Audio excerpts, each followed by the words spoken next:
All right, Capricorn, welcome to your monthly Sidereal Astrology forecast for October of 2015. My name is Athen. So we have another very transformative month this month in October. And by the way, if you are new to the channel, be sure to check the description down below because this is Sidereal Astrology, which is different from mainstream tropical astrology. And you want to make sure you're watching the appropriate video for your sign. But Capricorn, very transformative. We've got a lot of major transits in the transit graph. We've got Jupiter trining up to Pluto. We've got a lot of trines between Pluto and the fast-moving planets over here in your eighth house of deeper connections and things, which I'll talk about. We're still coming off of that solar eclipse energy from that eighth house as well. And for you, the energies are starting to culminate in your expansive areas of life, whether it's traveling, whether it's things relating to your philosophy on life. Your life path is shifting and changing, and we'll look at that, but it's all transformative, particularly in those areas. And for you, Capricorns, though, because your ruler Saturn is going to be changing signs this month, he's going to be going into Scorpio.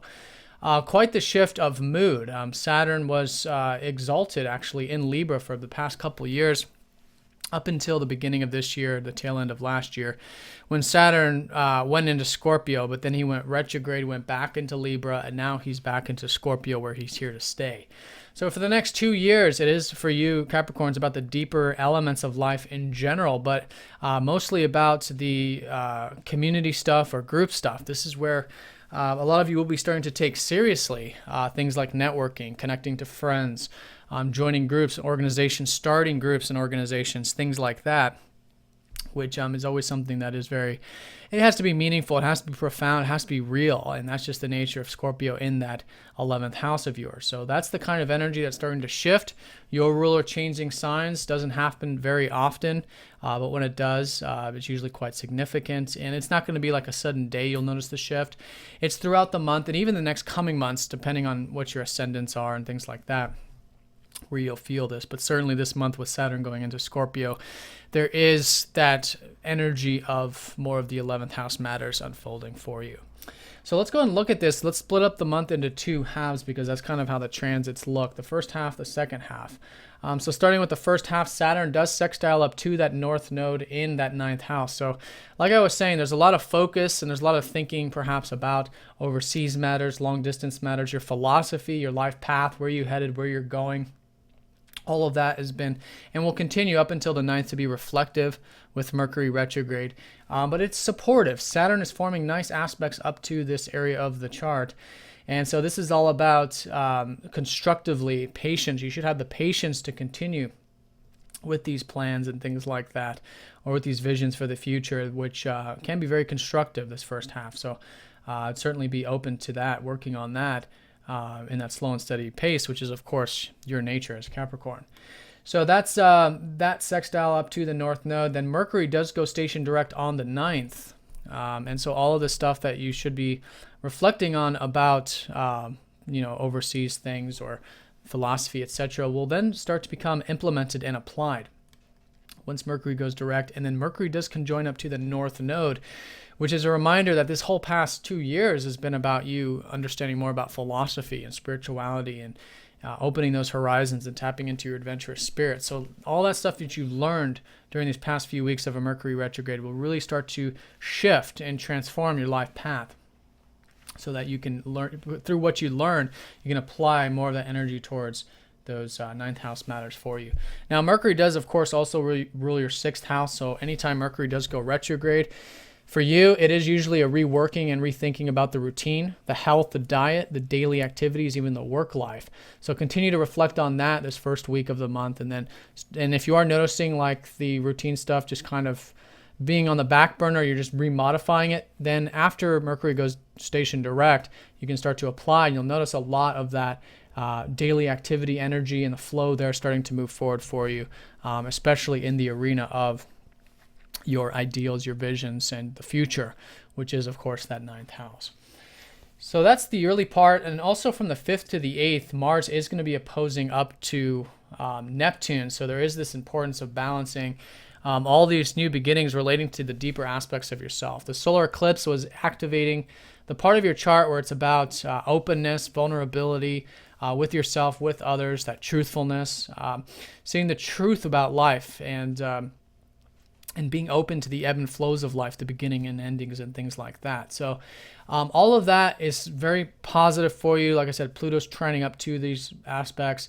But at the same time, there is this faith and trust about particularly the material side of things, whether it's the finances or otherwise, that have been and will continue to be an important consideration this month as all this energy continues to unfold for you in the 8th. Remembering that, there's a whole lot that we don't have figured out right now. It's a very spiritual time for all of us. And for you, it's particularly relating to the material stuff, and then even the deeper stuff, which is that 8th house, that truth house. Those things that are about seeing and even expressing and communicating the truth. Because Jupiter in your 8th house is that you guys have this opportunity to really share, even sometimes in a large sense, the truth of the matter, whether it's with yourself or the collective issues or what's really going on in the world and things like that. But in either case, it's having that faith and trust that everything is unfolding in that direction. And with Mars, it's a lot of times it's our energy and action. So you're very assertive, very driven to getting to the bottom of things, seeing the truth and expressing it. But at the same time, it's letting the ego take the back seat, being observant, and then making progress when it's coming from presence, from compassion, from trust that everything is unfolding as it will. Then from the 6th to the 16th, Jupiter is trining up to that Pluto. So here's where Pluto's energy really starts to support a lot of this 8th house energy. And it's going to be pretty much all month, actually. So Pluto in your 12th house is that you guys have been changing your spiritual philosophy. Your spirituality has been very deep, very profound, has been creating a lot of powerful changes for you over the past many years. And now all of that is in a nice synchronistic trine up to these deeper elements of life. So where there is openness to change, which I think you are going to be open to change on that deep level this month, there's a lot of support coming into a lot of different areas. And for you, particularly with Jupiter, it's involving your communications. It's also spirituality, but it's also how you communicate, how you think about things. You're having this kind of change and restructuring of your outlook on life in general. And that can be very, very positive because it is Jupiter in a harmonious aspect up to Pluto like that. But again, it's all about these, the ebb and flows of life. So then Venus squares up to your ruler here from the 10th and the 11th.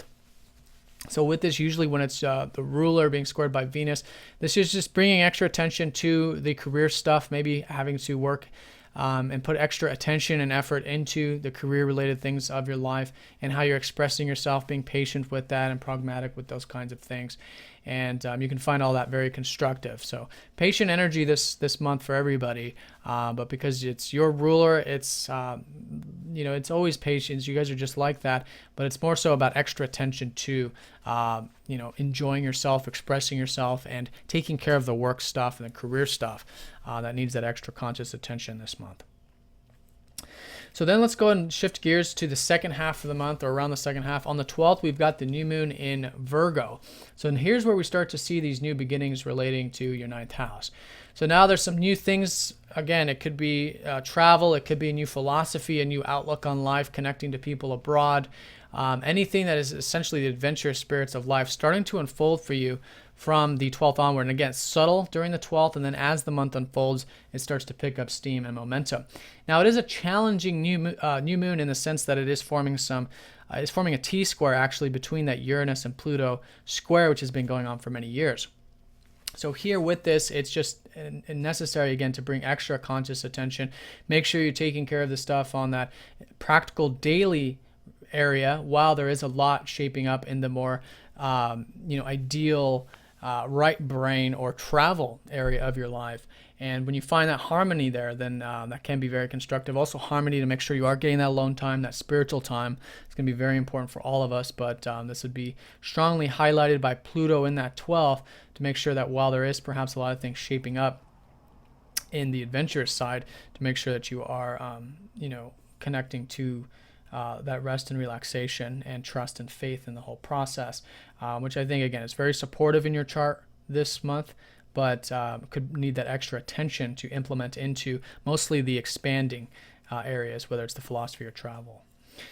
So that's the That's the new moon. And then so continuing with the second half of the month from the 14th to the 19th, Mars then trines up to Pluto. So matters relating to home and family could be very supportive, very in a positive way. I mean, it's restructuring your home or family or your past or your roots in some way. Always nice to have a trine from Pluto because it's your willingness to make change there. And it's usually quite transformational, quite profound. Also, in regards to those group-related things or organizations, I think you're very motivated and driven to make changes there this month, which is great.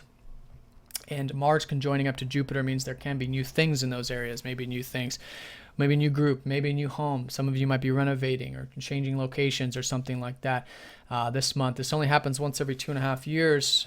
It's always different when it does. And of course, it does depend on your personal chart.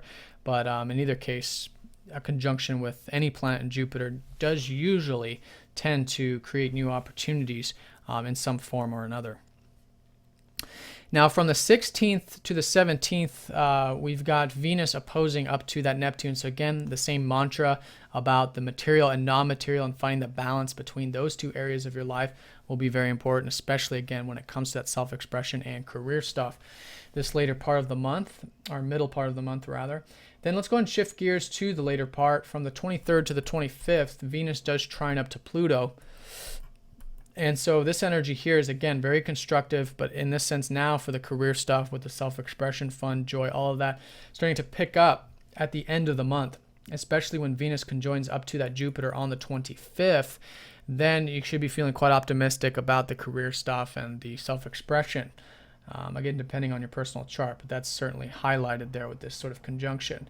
Mercury opposing up to Neptune does suggest, again, the same importance of while there is things expanding, you're thinking perhaps about these adventurous things in life, it's balancing that with the daily activities, which is Uranus in the South Node, and making sure you're spending extra attention on communication, on correspondence, making sure that the messages get taken care of, whether you're conveying them or writing emails or whatever. And then we do have that full moon taking place on the 27th to cap off the month in Aries. So this is a culmination of your home and family. So for those of you who have been perhaps thinking about or starting to set roots with either things relating to your home or to your family or to your past, things of that nature, this can be a culminating point for you at the end of the month around the 27th. And at the very least, an awareness about this area and how you can really utilize that to further the other areas of your life. Because it's not until we have a foundation, where we feel rooted and grounded, can we really pursue the other areas. It's the bottom of the chart. So something new there or something culminating, and or it could just be an awareness of the importance of that, in which you can connect more to the emotional body, connect more to home and family during the second half of the month. So Capricorn, have a great one. If you guys have any questions, please do let me know. Thanks for watching. If you'd like a personal reading, click the link down below, and I will see you all next time. Take care.